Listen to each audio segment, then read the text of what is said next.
Right, bit of more serious subject because I made a few videos, a couple of videos about being addicted to morphine.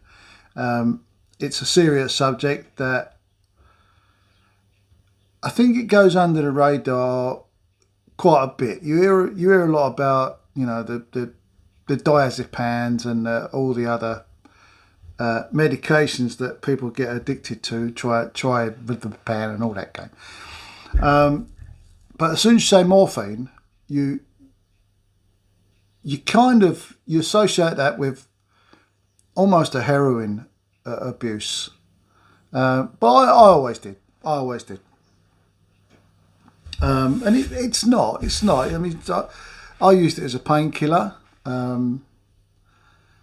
And many other people do. Now, the problem with it is that it's highly addictive, just as morphine. It's a morphate, so it's highly addictive. And now that I've used it and was addicted to it in a big way, I couldn't do without it. And I used it for pain relief. The trouble was I found when I was coming off of it or coming down from it, my pain was increased, and I think that was it was the morphine demon that grabs hold of you and says you must have me, because otherwise I'll make you feel worse. And that's how I envisaged it. Sorry, anyway, I don't have an answer for that. Good, shut up. Don't she get on your nerves? Did you hear her? Anyway, I don't have an answer for that. Anyway, I did receive a message the other day, and it was a great message. You know you are. Thank you very, very much. I won't name names because that's ridiculous, especially on this subject. But anyway, thanks very much for your comment. It was very heartfelt. I read it to my daughter. It was that I felt so good about the comment and the feeling behind it that I wanted to hear what she thought of it, and she felt the same way. She felt it was a heartfelt comment. Anyway, so I wrote something down, and I thought, well, I'm not going to be able to remember. My memory is shot. So I wrote something down because I knew that I wouldn't be able to remember what I wanted to say for now. So, yeah.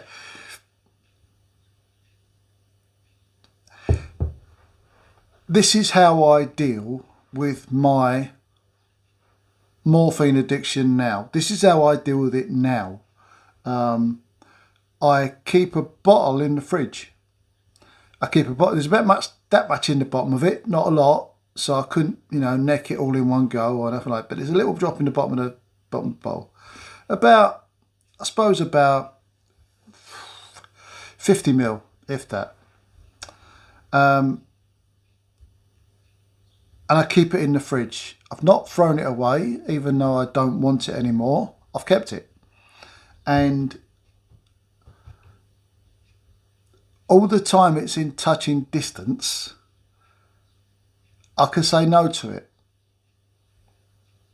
I hope that makes sense. All the time it's there, I can say no to the morphine. If I didn't have it, I think it'd make the yearning for it more.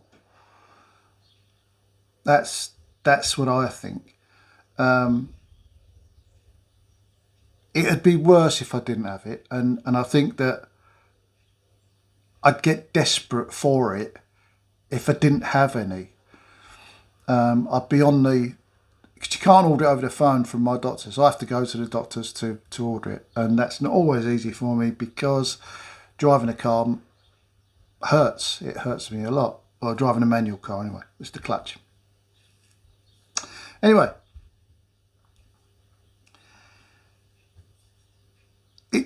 I know that sounds all strange, that I've got it there. I know it's there. I say no to it, and I think that's probably, some people are probably saying, well, that's a silly way of doing it, it's a strange way of doing it. But that's how I deal with it. I know it doesn't work for everybody, but it's how I deal with it. It's there. I can say no to it.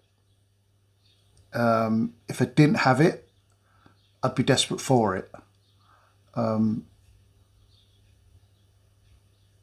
And that's my way of dealing with it.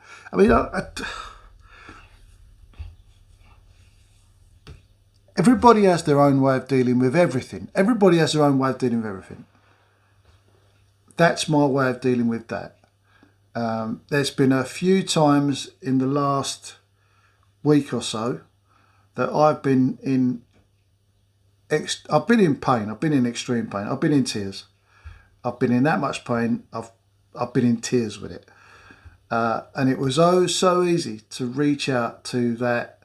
Just go to the fridge, get a bottle of morphine, and away it goes. And I knew that it would take the pain, away, but it would make the pain less. But I also knew that if I'd be in far more pain once the effects of that had worn off, and I needed it again. Because no way about it. Once you've had it, you need it again. There ain't no shortcuts with it. Once you've had it, you need it. That's it. It's that addictive. There isn't a one size fits all. Not remedy or cure. There's not a one size fits all way of not having this stuff, because it's the nature of the beast. Once you've had it, it dictates that you want more of it, and that's exactly how it is. If you've not been on morphine or not had to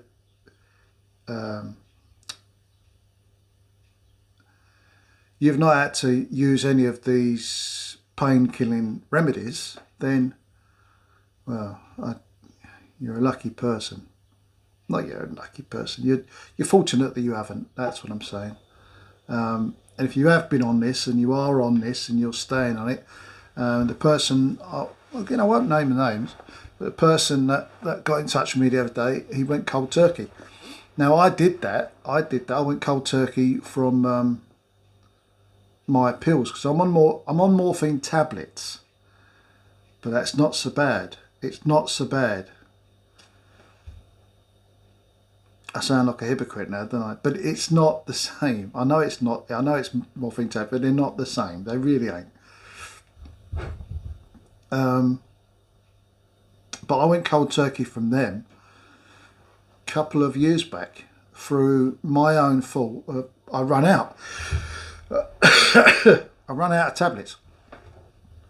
I have loads of tablets, morphine. I have naproxen. What's the other ones? The gabapentin. There's the omeprazole to keep your guts in tidy, and all them sort of things. I also have a couple of happy pills because it's so depressing taking these things, and I'm on all these pills every day. Every single day. And the doctor gave me the morphine liquid as a top up, but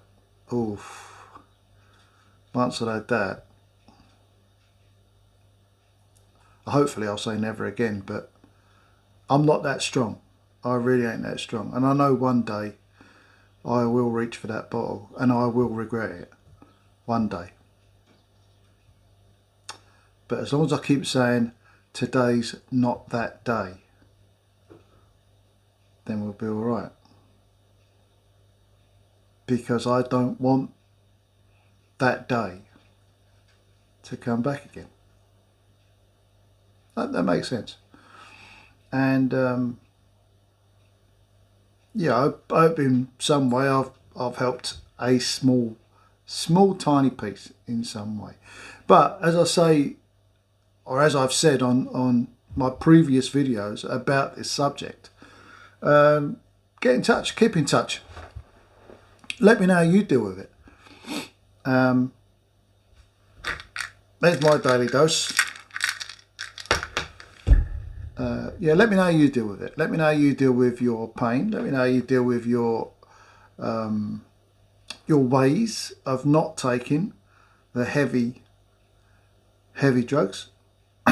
Just just let me know. Just drop a comment in the isn't that a horrible thing? Drop a comment. No, make a comment. Make a comment below, and yeah, just keep in touch. If you have got in touch before, previously to my previous videos, then yeah, get back in touch. Let me know how you're doing. Hopefully you're all doing well still. I hope so. One guy that I was talking to, he dropped off the face of the planet. He dropped out. I couldn't get in touch with him. Don't know what happened to him. He was in a bad way. He was stealing and trying every way possible to finance his morphine addiction. And he was down a right rocky road. And I tried helping him. I didn't ask him where he lived, because that'd be, that'd be a bit silly. Well, no, a bit creepy really.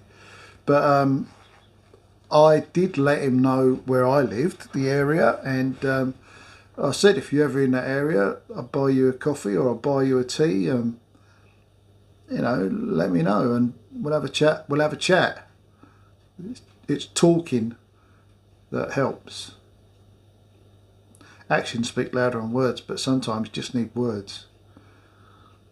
Words, which is what I do here. Words.